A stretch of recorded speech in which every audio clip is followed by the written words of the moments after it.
नमस्कार। आप लोगों का बहुत बेसब्री से इंतज़ार है और सबका स्वागत है यहाँ पर। देखिए, आज हम लोग एक चैप्टर शुरू करने जा रहे हैं, नया चीज़, आपदा प्रबंधन। आपना सॉरी आपदा प्रबंधन के अंतर्गत हम लोग देखेंगे आपदा में एक्चुअली होता क्या है। देखिए, वैसी प्राकृतिक घटना जो एकाएक घटित हो जाता है उसे हम लोग आपदा बोलते हैं।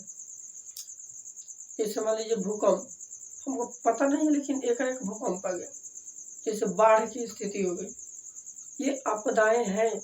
एकाएक बहुत ढेर बारिश होने लगा, बारिश होते होते होते होते इतना जल स्तर का ऊंचा उठ जाना जिससे हमारे जीवन अस्त व्यस्त हो जाना, यही आपदा है। ये आपदा पर यूं कहीं सुखाड़ भी देखिए, भारत में वैसे देखा जाए तो सुखाड़ ऐसा चीज़ है कि बारिश नहीं होगा। यहाँ के लोग मानसून के ऊपर निर्भर रहते हैं और मानसून के ऊपर निर्भर होने के कारण कृषि, मानसून का जुआ है यहाँ, पशुपालन वगैरह बहुत सारा चीज़ अस्त व्यस्त हो जाता है। अब सुखाड़ में बहुत सारी चीज़ देखिए सूख गया, तो ये वर्षा नहीं हो, ये भी मेरा एक आपदा का अंतर्गत आता है। यूँ कहें कि आपदा एक ऐसी प्राकृतिक घटना है जो प्रकृति से होती है। अगर प्रकृति है तो यस, और प्रकृति की जगह भूकंप आ गया, इसमें कौन सा मशीन काम करेगा भाई? इसमें क्या हम लगा सकते हैं? रोक लेंगे ना, भूकंप नहीं होने देंगे, भूकंप आएगा। ये प्राकृतिक देन है आपदा, इसको प्राकृतिक आपदा बोलते हैं। आपात मतलब आपातकालीन स्थिति हो जाए तो ये आपदा होगा। और प्रबंधन, प्रबंधन का मतलब होता है इससे बचने का उपाय, हम क्या क्या प्रबंध कर सकते हैं इसके लिए। मान लीजिए भूकंप आया तो हम एक सेफ जोन में रहें, अच्छे अच्छे जगहों पर रहें। मान लीजिए भूकंप आया एकाएक, हम अपने घर में बैठे हुए हैं और उसी में बैठे तो दब के मर जाएंगे।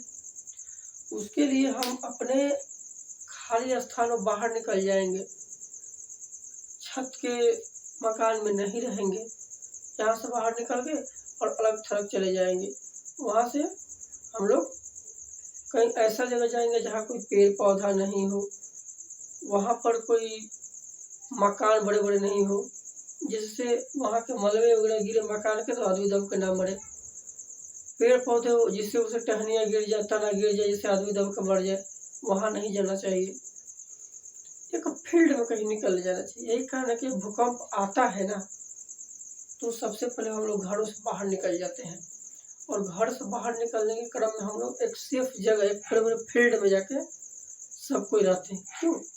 क्योंकि वहाँ एक बड़ा स्पेस में जगह खाली है, थोड़ा धरती उधर उधर भी हुआ तो कोई दिक्कत नहीं होगा।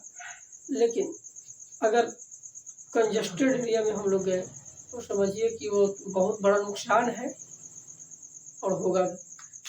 आगे देखते हैं हम लोग, थोड़ा सी इसी प्रकार से जानेंगे कि बाढ़, बाढ़ से क्या करें। अब एक बाढ़ है तो बाढ़ में हम लोग देखते हैं फ्लड, जिसको हम लोग बोलते हैं बाढ़।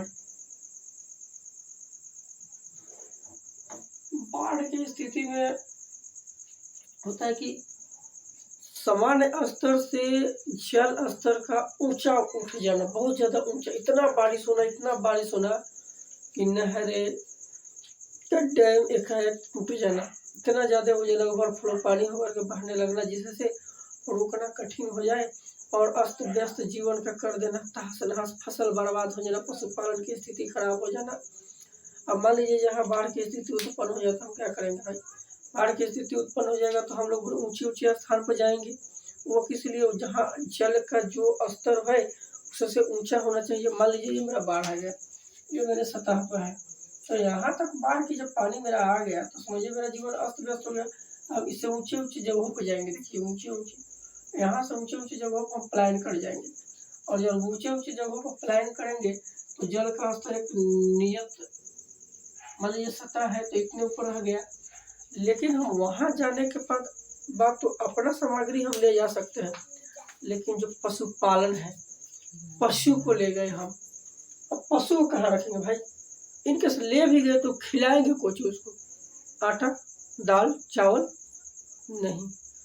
ये बहुत बड़ी समस्या उत्पन्न करता है आपात। इसलिए प्रकृति के साथ कभी भी छेड़छाड़ मत करिए, क्योंकि प्रकृति अगर विपरीत हो गई तो भाई दुनिया का हर चीज़ अस्त व्यस्त, समझिए कि मत पूछे का कर देगा। यह है आपदा में। उसके बाद आता है बाढ़ के बाद आपका आता है सुखाड़। देखिएगा ये सुखाड़ है, मान लीजिए सुखाड़ हो गया। सुखाड़ में यही है कि सामान्य स्तर से जल का नीचा गिर जाना। मान लीजिए इसमें ऊपर चला गया, ये मेरा है, मैं एक नदी बना लिया और नदी में बड़े बड़े डैम बना लिए मैंने। यहाँ देखो ये डैम मैंने इसलिए बनाया क्योंकि जब बाढ़ की स्थिति पैदा हो ना मेरे यहाँ, तो बाढ़ जब आए तो इसमें जल का स्तर इधर से गिर के और इसमें संचय हो जाए। कड़ाई है और इतना ऊपर है कि बांध ये टूटे ना, क्योंकि कंक्रीट का हम लोग बांध बना रहे हैं। ऐसे बांध अगर टूटेगा नहीं तो पानी एक सामान्य स्तर से ऊंचा नहीं होगा और जीवन वगैरह बच जाएगा। जैसे मान लीजिए कि बिहार में हम लोग रहते हैं, यहाँ पर गंडक नदी, यहाँ पर कोसी नदी बहुत ज़्यादा बाढ़ के लिए उत्तरदायी मानी जाती है, लेकिन गंडक इतनी बड़ी बड़ी बांधे बनाई गई है ना, समझिए कि 15-15, 20-20 फीट ऊंचा बांध बनाया गया है। वो इसलिए बनाया गया है कि अगर एकाएक मोटा बांध इसलिए बनाया गया कि पानी का अगर एक थपेरा भी मारे तो उसको कोई ज़्यादा असर नहीं हो, चूँकि नीचे उसके ये मेरा रोड हो गया ना, और रोड के नीचे देखिएगा ये कंक्रीट रखा गया है, बड़े बड़े बोल्डर्स रखा गया है। यहाँ पर बोल्डर्स मतलब ये बड़े बड़े पत्थर का टुकड़ा रखा गया है, जिससे जब मिट्टी न कटे और मिट्टी नहीं कटेगा तो ये बांध टूटेगा नहीं, और नहीं टूटेगा तो पानी का एक स्तर तक रोका जा सकता है। ठीक इसके विपरीत देखिए होता है सुखाड़। सामान्य स्तर से जल के नीचे चल जाएगा। अब सामान्य स्तर से जल नीचे भी चला गया ना तो हम कृषि नहीं कर पाएंगे। अगर नीचे चला गया तो मान लीजिए कि हम कृषि कैसे कर पाएंगे, देखो तो बाहर निकलेगा, नहीं निकलेगा पानी। हम लोग हैंडपम्प वगैरह का यूज करते हैं, पंप सेट वगैरह का यूज करते हैं, जिसको हम नलकूप कहते हैं, उससे भी नहीं हो पाएगा, क्योंकि उसका भी पानी धीरे धीरे एक निश्चित क्रम में कम होने लगता है, और कम होने की स्थिति में आप सुखाड़ का शिकार हो जाएंगे। हमारे यहाँ बड़े बड़े स्तर की टेक्नोलॉजी अभी उपलब्ध नहीं है, इसलिए हम लोग मानसून के ऊपर अभी निर्भर है, बहुत हद तक निर्भर है। आगे देखिएगा हम जानेंगे इसमें सुखाड़ के बाद आपका आता है भूस्खलन। ध्यान दीजिएगा यहाँ पर, इसको देखिए भूस्खलन। अभी भूस्खलन क्या है? भू का अर्थ होता है भूमि, ठीक है, और स्खलन का अर्थ होता है कि किसी भी कारणवश भूमि का टूट फूट जाना, उस स्खलन कहते हैं। जैसे मान लीजिए बड़े बड़े पहाड़ है और वो टूट करके छोटे छोटे टुकड़ों में बट गया, उसके जो मलबे है गिर करके और रास्ते पर ढक लिया, और रास्ते पर ढकने के क्रम में वहाँ पर जीवन जीना अस्त व्यस्त हो गया, वो भी आपका भूस्खलन है। भूमि का टूटना या तितर बितर, जैसे मान लीजिए पहाड़ का बड़े बड़े चट्टान टूट गया, और चट्टान टूटने के क्रम में और गिर गया, और गिरने के बाद वो छोटा छोटा टुकड़ा बन गया, देखा ऐसे टुकड़ा बन गया, ऐसे टुकड़ा बन गया, ऐसे टुकड़ा बन गया, और इस टुकड़ा बनने के कारण में अब हम मान लीजिए यहाँ पर जल स्तर का जो भी होगा वहाँ पर छेक लिया, तो ये भूस्खलन है।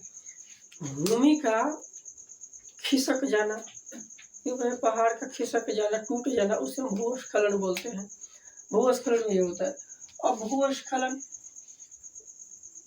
से भी बचने का उपाय है, हम भूस्खलन जिससे मान लीजिए पहाड़ों पर होता है भूस्खलन ज़्यादा, जिससे मान लीजिए बर्फ है, ये ठंडा का दिन आ गया, ठंडा के दिन में क्या हुआ कि एक बर्फ हिमनद हो गया, मतलब हिम जम गया, हिम मतलब बर्फ जम गया। जमने के क्रम में जब सूर्य की रोशनी एकाएक जाती है वहाँ पर, या फिर हम कोई पटाखा फोड़ दिए या कोई बम फोड़ दिए, इससे क्या हुआ जो साउंड के कारण बर्फ टूट गया, बर्फ का पहाड़, और टूटने के क्रम में एकाएक खिसकने लगा, गिरने लगा, और गिरने के क्रम में रास्ता मेरा जम जाता है। रास्ता जम जाता है, रास्ता जमने के क्रम में आदमी